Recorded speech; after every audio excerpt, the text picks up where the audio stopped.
Welcome back to Signals on 91.3 Lagos Ox, and my name is Adewunmi Oshodi. If you're tuning in, it's Signals, and we're discussing brand or be bland, insights of building an enduring brand, enduring business. I have with me my Egbo, that's one.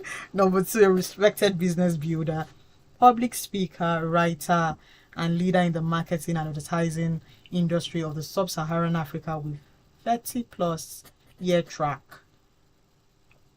record of professionalism, integrity, and performance, managing brands and businesses in diverse industries and markets at leading multinational companies and Nigerian companies with regional and global aspirations. Some call him the forefather of advertising. I was going to do that. Some do, right? But he's been the managing director of different companies from Nielsen West Africa to GSK Consumer Healthcare to Nutrisima to Director Etel Nigeria, Cadbury East and Central Africa, and then Group Product Manager Cadbury Nigeria. Is also currently the Managing Director of Nitro 121 Limited and partner the Lucent Consulting Company. He also serves on the board of several companies and trustee advisory board members of several non-for-profit organizations. And the list is endless. He's also an author of Marketing in Africa, East and West Africa Parallels, Paradigm and Perspectives, Brand or Be Bland, a book on personal branding, Love Chords and Discords, an anthology of poems. I have with me Mr. Lampe Omoyele. Welcome to Signals. Thank you, Adewunmi. Thank you for having me. Yeah, so I was battling with, should I call the full name? But I'm like, it's going to cut off my head. So let me just maintain my steez. We're discussing brand or be bland, insights of building an enduring brand, enduring business. One of the questions that has disturbed a lot of us is, when can we see a business that's up to, a Nigerian business that's up to 100, 150? Because we only see that in outside of the country. But when can we start to have that? And that's why we're asking, how do we build an enduring brand over the years? I think we're on our way, and thank you again for having me. I think we're on our way to having enduring brands, and there are a number of factors that come into play. Of course, one has to do with the vision and the visionaire and the people who support the vision and the visionaire, but also looking at other business factors. What are the issues in the marketplace? How are the product or services of the business aligning with the desires, the needs, the expectations of the customers, the target markets, and how consistently is the business or the brand managing issues around their cash flow, but also about how they are constantly engaging with the customer and ensuring that their brand resonates on a long term with the business. So ultimately, it will be about being customer centric, focus on the customer, keeping ahead of trends, and seeking to constantly satisfy the expectations of the customer, and of course ensuring that the other fundamentals of the business endure into the future. Now, speaking of customers and consumers, having dealt with different brands, has the consumer evolved? Certainly, the consumer has evolved. There are certain things that are still constant.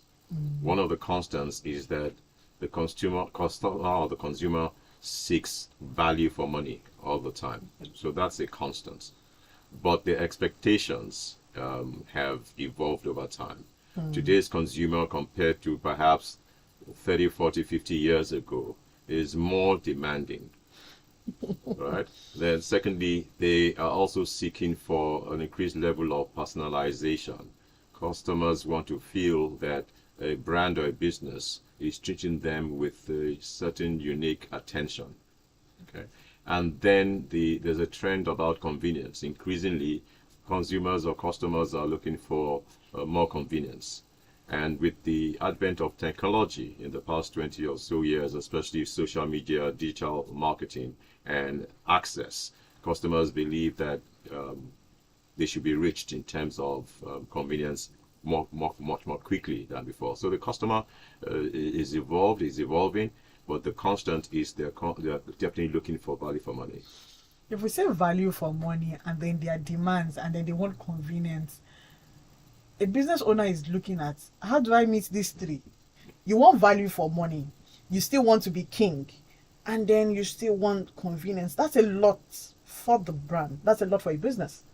So that's a lot, but that's why it's also incumbent on business owners to understand what really matters to their target audience. Once a business understands what really matters, then you can then determine how best to serve them in a cost-effective manner that ensures that they are satisfied, but at the same time that the business is able to make money. It does put a lot of pressure, especially in these times when there's a huge economic challenge, where consumer disposable income has reduced, and yet they still expect businesses and brands to offer them value for money. Now, various businesses have gone through different approaches in terms of managing costs, and that's when I referred earlier on to the fundamentals of business. Businesses must constantly see how they can manage their costs, their overhead costs, to limit costs in such ways that they can still offer the value for money to the target market and still make money. Can't we tell the consumers to become business owners so that they can understand what people... I'm sure consumers are also business owners in their own as well. Again, for money, and they still have the demand for time and delivery. And so when you look at that, do you think that businesses should now focus more on the consumers? Businesses should always focus on the consumer. You can't survive. You can't survive on the long run if you are not customer centric. First of all. Now, how you serve the customer in such ways that you meet the expectation then becomes the challenge. So obviously you must seek to keep on managing costs despite the hyperinflation that we are experiencing in Nigeria today. So you must look for how do you cut wastages in such ways that you are not cutting it in such a way that it will affect the deliverables to the customer. It may also be a period, unfortunately, for businesses, especially in these times, where you may have to compromise a bit of the profit. And I'm not suggesting that you make a loss as a business owner, but you might, on a short period of time, say that, you know what, in order to meet the expectation of customers and keep sales going on, that perhaps you consider a reduction in profit margin that does not lead to erosion of profitability. So manage your profit, have quality. Comes to mind biscuit company. Biscuit companies will not tell you that because that's like the easiest. They will tell you that they've increased 100 naira. Biscuit is 100 naira, but they remove. It used to be 4, it's now 3. So those are creative ways in which businesses can manage this issue. Now, some people are calling this shrinkflation, where brands are reducing. So you give an example of biscuits or milk manufacturers could reduce. 1 spoon. But ultimately, it's about relative value for money. As long as the customer feels that, okay, look, we understand this situation, right? We cannot afford high prices. So perhaps we can, so if all I have as a consumer is 100 naira to buy milk, okay? So if I cannot afford 200 naira, but the fact that I get a reduced quantity for the 100 naira, while I may not be pleased, I understand that that is something that's happening on a general basis, and therefore consumers would seek to buy that. And I think that therefore what's incumbent on businesses and brands is how they can constantly look about different ways in offering some value in such ways that the consumers understand the challenges of the time, but still would patronize that particular business over and above others. So what we are facing now is a bit of relativity in terms of competition. Yeah. Everybody's faced with this. The customer is going to go with the brand or the business that it believes best serves the value that they're looking for. So every business must seek now to offer differentiated services. How you differentiate from others in such a way that despite the economic challenges, consumers will seek to buy from you and not another brand. Okay, so speaking of brand, when I say brand or be bland, Yes. comes to mind Is it that the business is maintaining steez or it's just flat out, right? So how can businesses in these times maintain their steez? Be on brand, be on point. Okay, so first of all, ensure that you're engaging with your target market, a constant engagement. And this does not necessarily mean that you're spending humongous amounts of money. So even if you're a small business owner, right, how do you understand who your core customers are and constantly seek to engage with them and satisfy them?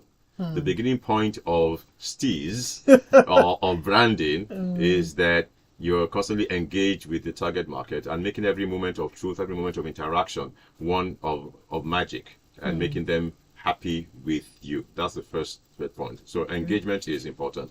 And also ensuring that you're giving them a positive experience each time that they engage. And where possible, offering them some exclusive offers that make them pleased. And that's where I referred earlier on to personalization. Personalization. See, well, where I am stuck, where a business is stuck in personalizing, because everybody's copying one another. It's a copy, right? One is like, okay, this person is not doing this way. And then there's this tiny little bit of, I better pass your neighbor in terms of how people are pushing their businesses into your face. So let's say a lady is selling vegetable, another person is selling vegetable. They're most copying each other and saying, oh, instead of you to go to A, come to mine. And then the consumer is also looking that, why are you spoiling another person's business to get my attention? Okay, so long you're not doing marketing that is unethical and damaging others. I think that ethical marketing says that you're not necessarily seeking to damage another brand, but you're trying to promote your own brand to get the consumer or the customer to see what you have to offer that is better than others. And it's in those little extras that you're able to give. So you talked about the vegetable seller. Yeah. Maybe they're about 310 on a lane. The issue is, apart from price, perhaps it can even just be the disposition of the person who is selling. With a smile, for example, might be what will draw customers. So each brand, every business must look for what are those little extras that can be offered to the target market that will draw consumers to them. I like to give the example of a barbering salon, for example. So if you're a man and you go to a barber, and what they do is just cut your hair, but another barbering salon perhaps gives a massage on the head. That's a little extra at no extra cost. Now you may find that people may be drawn to attend to that. Because the hair is thinking of so many things. Exactly. So this is time that calls for creativity. So when you talk about branding, you're talking about steez. It's about looking for what is that difference that you can make, that you can offer to target market that somebody else on that brand is not offering. Some will say that yes, I want to offer you quality at a minimum price. But something is offering for something. So you must see what is really important. Back to the point I made earlier on. What is really important for the target market?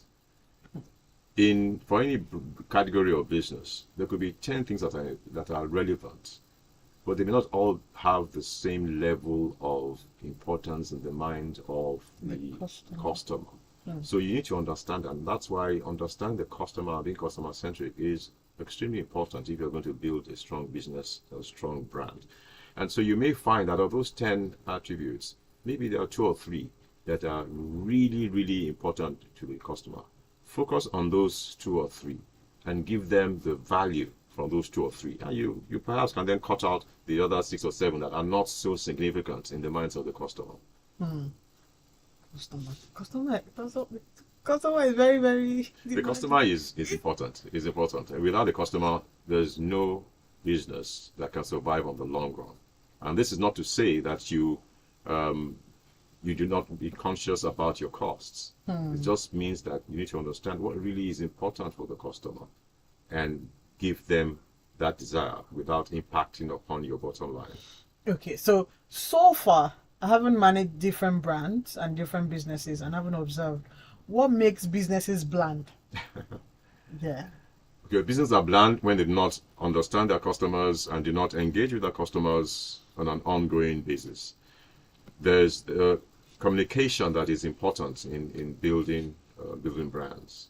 And it's back to the issue one of the differentiation that you offer, giving those customers what others perhaps may not offer, and ensuring that you have a unique proposition that can sway customers to you.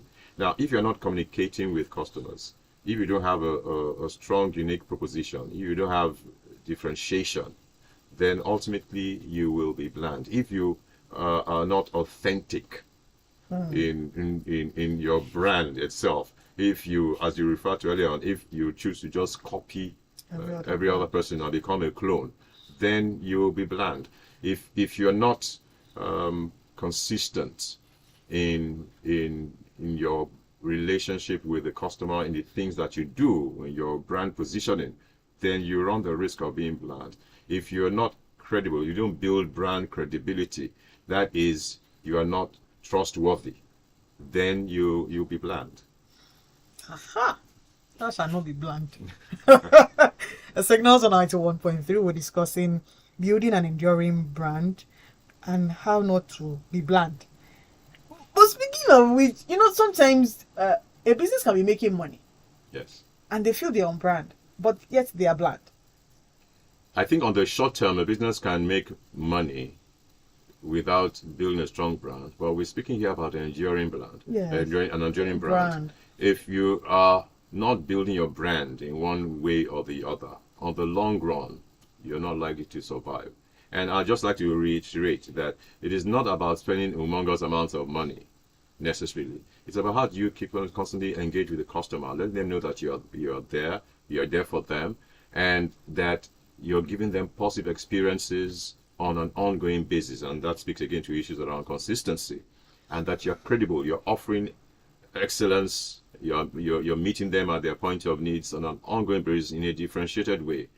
Then you will be able to make money and build your brand on a long-term basis. If you look at brands, and you start this program talking about brands that have endured globally for 100 years plus, those are brands that have constantly engaged with the consumer, even through evolution of the market, evolution of the consumer or the customer over a period of time. Now, for Nigerian brands to get to that level, they must constantly evolve, engage with the customer, reinvent if need be, in order to be able to get to a situation where you have Nigerian brands that exist for 100 years plus. I look forward to that. There's something you said at the beginning when you said the vision of a business. How important is it? Because sometimes we just want to open shop and make money. Yeah. Well, yes. And so you open shop, make money. But when you're faced with challenges, what then happens? You just close shop immediately. But if you set up a business because you have a vision, of course, somebody can argue that the vision may be just to make money. But you see, if you don't have a vision about how you're going to make that money and what are those needs or the wants of the marketplace that you want to meet, you may find that when challenges come, you give up easily.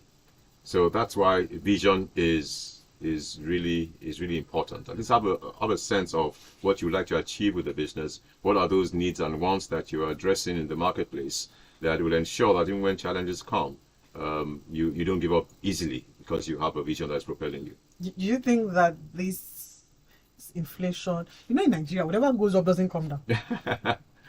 Well, true. And so even if inflation does not necessarily come down, what does happen is that somehow, and I think this speaks to the resilience of Nigerians. Why must we be resilient? It's tiring. So even if inflation doesn't come down, right? It's being experienced by everyone generally. So from a business or brand perspective, the issue will then be how do you, as a business or a brand, ensure that the customer, despite the inflation, is still buying your brand, is patronizing your business as opposed to other businesses. Wow.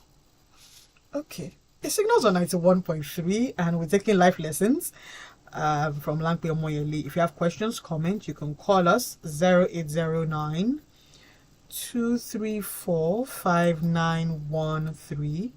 Or you can send us a WhatsApp message 0809-191-3913. Call 0809-234-5913. Thank you. Or 0809-191-3913. Haven't written the book Brand or Be Bland? We're going to take it's going to reach two paragraphs for me. I told you. I told you. Now, paragraph, page 41, 6, number 6. Speaking of, let's hear from. Okay, so page This one. 41. Yeah, and then 42. Okay. All right. So Adewunmi Oshodi is putting me on the spot. So I'm reading from my book Brand or Be Bland. It's chapter 6.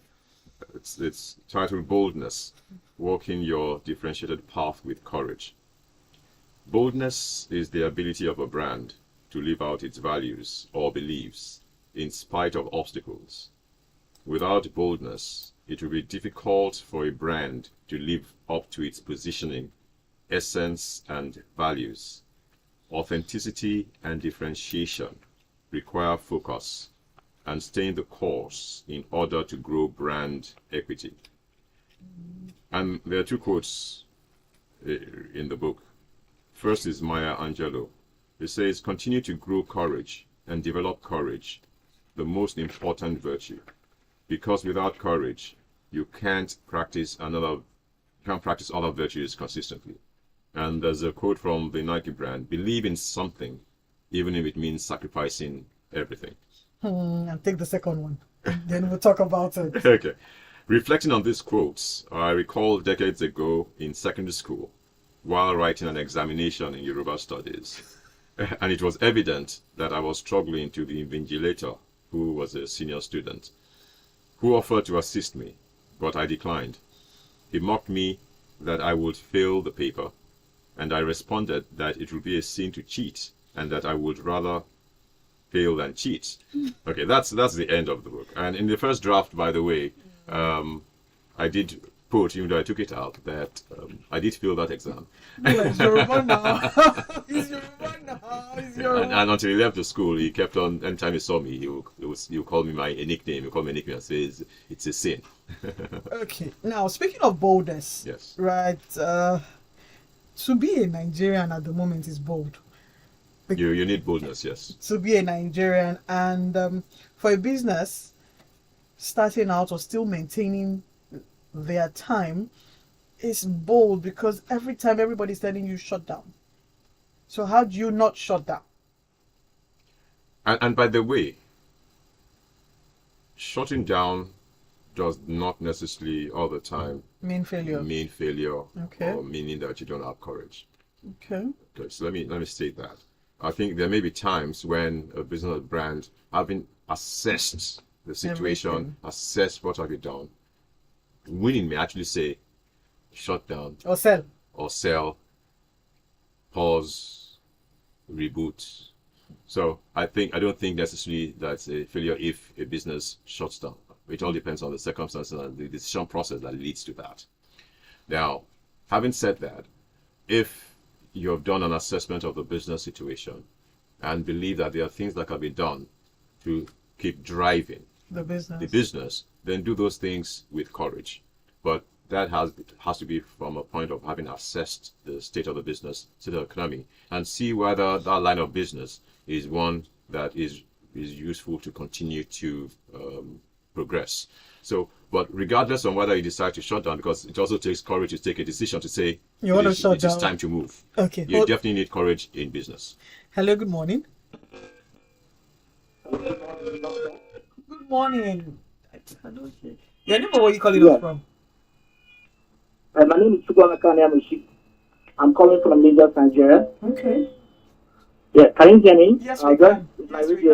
Yes, we can.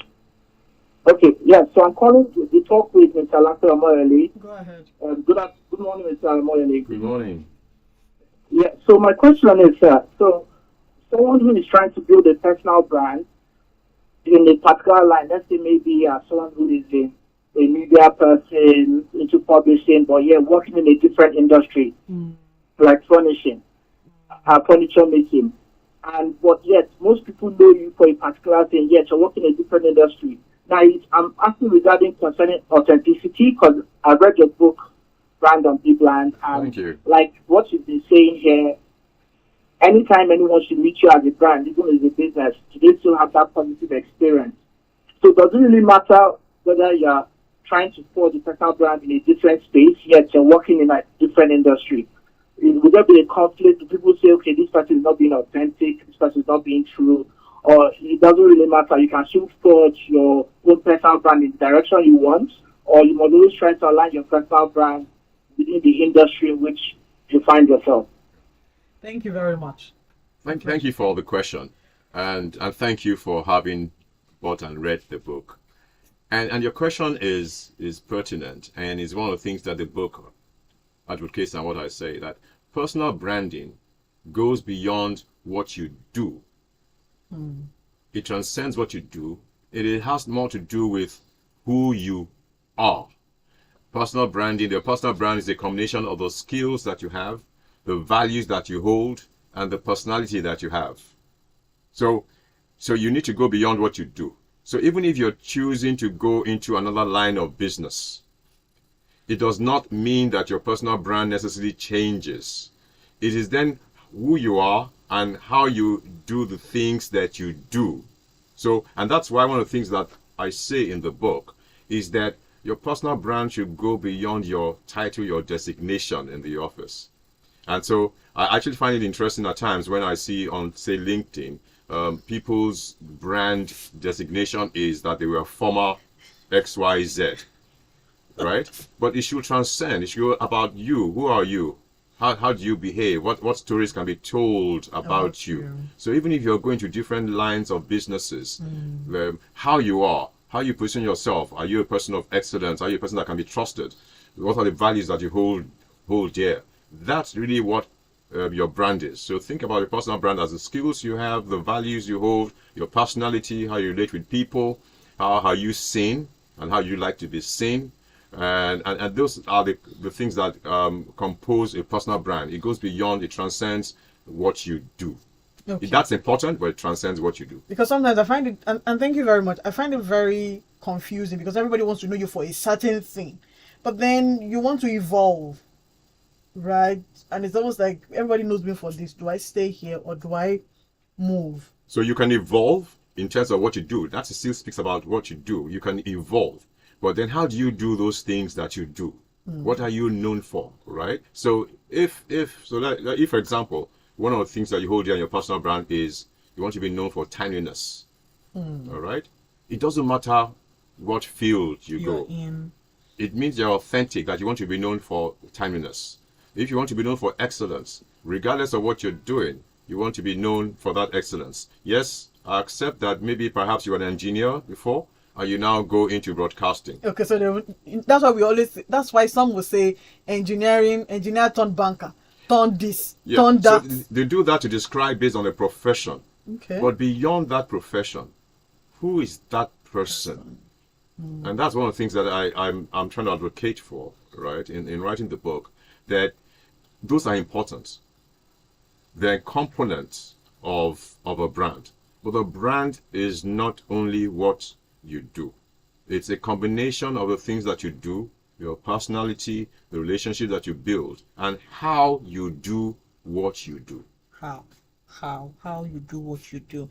0809, call us 0809-234-5913. If you have questions, comments, send us a WhatsApp message 0809-234-5913. 0809-191-3913. When the era of social media and storytelling and there is everything confusing you, by the time when you wake up in the morning, your phone is some of us our phones are messages. Now how do I put it? How then do we balance in having to send messages across? There was a time when we're doing email marketing. There's a time we're doing bulk SMS. There's a time for social media ads and all of that, just to get into the customer's face. So you can argue that social media, digital marketing has democratized the marketing communication space, and the customer is bombarded with loads and loads of information. Yes. It's back again to what we discussed earlier on, in that you must understand your customer as a business or a brand, and also understand their sources of information. Okay. And what are the most important sources of information? You can't really bombard, especially if you have limited resources, you can't bombard them in all their platforms. So you must understand which are the most relevant platforms, and understand who your target market is. Okay, I speak a lot about those who know about segmentation and target marketing, because it's really important for a business or a brand to know who their primary, secondary target market is. And once you understand what their habits of media consumption is, their source of information, and how to reach them, then you prioritize in terms of how you reach them. Now, it would be a waste of money, in my view, if your target market is a 60-year-old man and you're spending a lot of money on TikTok, for example. Okay, so that would be a waste of money. So how do you engage with him on the platforms? And the platforms, from a social media perspective, are probably likely to be more of Facebook. Than a TikTok or an Instagram. And also remember, and by the way, you should also remember that even though social media or digital marketing is on the ascendancy, there are also other platforms that you can reach, even the so-called traditional platforms of TV, radio. So the important thing is knowing who the customer is, who your target market is, and understanding where they are and how you can reach them. But some will argue that they want to see eyeballs. How many eyeballs are reaching this? And then that speaks to data. And there is the question of, do we have data or not? We have measure of data. I think it's about how you do it and how you can reach them. And there are research firms, there are analytic firms that can help in terms of that data. So there is data in Nigeria. It may not be as robust as elsewhere in the world, but there is data that can help a measure of analysis. And I know that there are people in the field who are trying to refine this and get even better. Now, eyeballs, conversion. Hearing, conversion. Sources of information, conversion. We put money on social media, radio, TV, and then there is no conversion. What happens? So you must first of all understand, why is there no conversion? And that can be a number of factors. One, have you established that indeed your message has been heard? Okay. If your message has been heard and it's not getting conversion, then why? Is it that the message is not understood? And that speaks to issues around content. Is the message understood?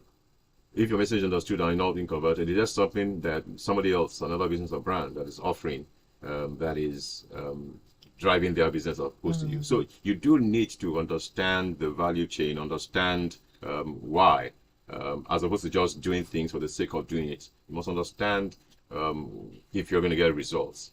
And if you're not getting results, trying to understand why you're not getting those results. I think part of the challenges that we face in businesses in Nigeria is that we don't do enough in terms of analysis and trying to understand the whys of business performance. Business performance.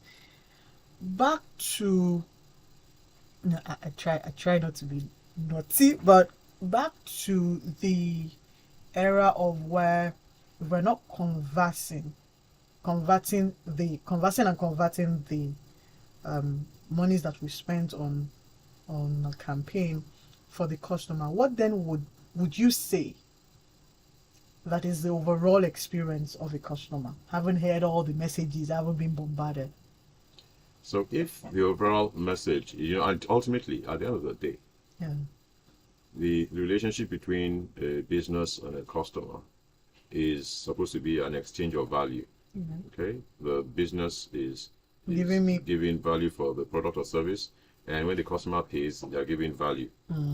Now, it has to be a mutual satisfaction on both ends. Everybody has to win. It has to win. If the customer doesn't see the value, then they will not buy. And because we're in a terrain where there's competition in every line of business, business must constantly see how do you offer that differentiated value to the customer so that they buy you. And that's the big challenge about branding or being bland. That's the big challenge. How you offering something that is seen as value over and above other brands. Let's go back to Shorty.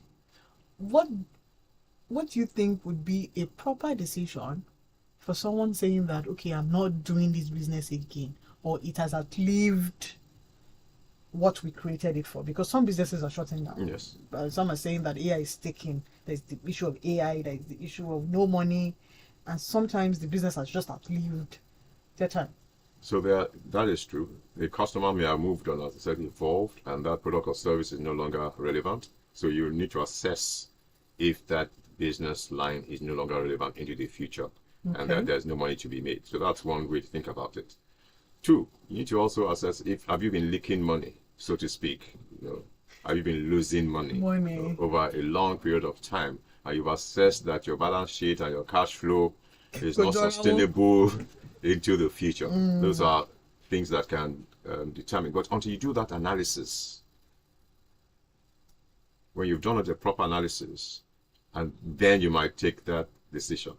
All right. But a lot of times as well, the analysis helps, but also your gut feeling, your intuition can also be a guide. And there are people who have shut businesses down. Somebody else came to the line of business and succeeded. So you need to understand why have you not succeeded, what has caused the challenges. But if you think it's not worth putting your life, putting your money, life into it, especially if the consumer is involved, then you can take that decision. But I do know businesses, I've experienced in the past where a business, after launching a particular product line and put a lot of money on it for 2-3 years, decide to exit that. 10 years later, plus, another business came into that line, and today that line is extremely successul. So it may have been a situation where it was not just time yet for that product. Okay, so while we wrap up, what are your thoughts concerning AI and concerning people who are running businesses and want it to outlive them? So, first of all, for AI, artificial intelligence, I have a view which might be a bit of an outlier view. I know there are a lot of concerns about AI, but I do think that is how AI can be used as a tool to help businesses and brands, as opposed to AI necessarily taking over Our jobs. Jobs. Yes, it can have an impact because the more automation that you have in businesses, the less the human interface that may be required. But what it does require is that AI, at the end of the day, requires human intelligence. So artificial intelligence cannot work without human intelligence. And therefore, from a career perspective, for people who are concerned about this, I think the key thing is to prepare yourself to ensure that your human intelligence is higher and is such that it is still required despite the advent of artificial intelligence. Yes, it can have some impact in terms of jobs, but I think it's to position ourselves as with our human intelligence, because ultimately that is superior at the end of the day to artificial intelligence. And I've played around with AI, and I've seen that ultimately the response that you get, it relies on human intelligence. Okay, so to enduring brands, to people who want the businesses to outlive them, I think one, ensure that the fundamentals of the business are right. I think there's something to be spoken to about integrity and ethics in business. If business is done with integrity and ethics, I think it also increases the opportunity, chances to endure. And ensure that you are building the brand of the business and engaging with the customer on an ongoing basis, be customer centric on an ongoing basis, and also ensure that you have the right people that can help build an enduring brand into the future. Okay, thank you very much. The question I got on WhatsApp is not, I'm not understanding. Is there any security policy on brands in Nigeria? Yeah. Security policy. Okay, I'm not sure I understand the question. Perhaps it can be re-clarified. Thank you very much. Thank you very much. Thank you, Adewunmi, for inviting me. Omoyele, brand, the author of Brand or Be Bland. Hopefully, we are not bland, and where we are blanding, we maintain steez. Anyway, to everyone who's listening, if you want to get a copy of the book, head down to his Instagram page. It's there. Yeah, just send him a DM or go to LinkedIn and find him. Is Lampe Omoyele. Thank you very much. Thank you very much. Thank you very much. Well, anyway, I have a child with me. See, your father. Go and meet your father. Till we come your way again next Saturday, like you always say on Signals, dream again, create opportunities for people, children. Till we come your way again next Saturday, like we always say on Signals, dream again, create opportunities for people, and because people will be people, keep creating opportunities. Have a wonderful week and God bless. Fikayo, leave me alone now. Thank you very much. Thank you. No, wala is too much in this life. Okay.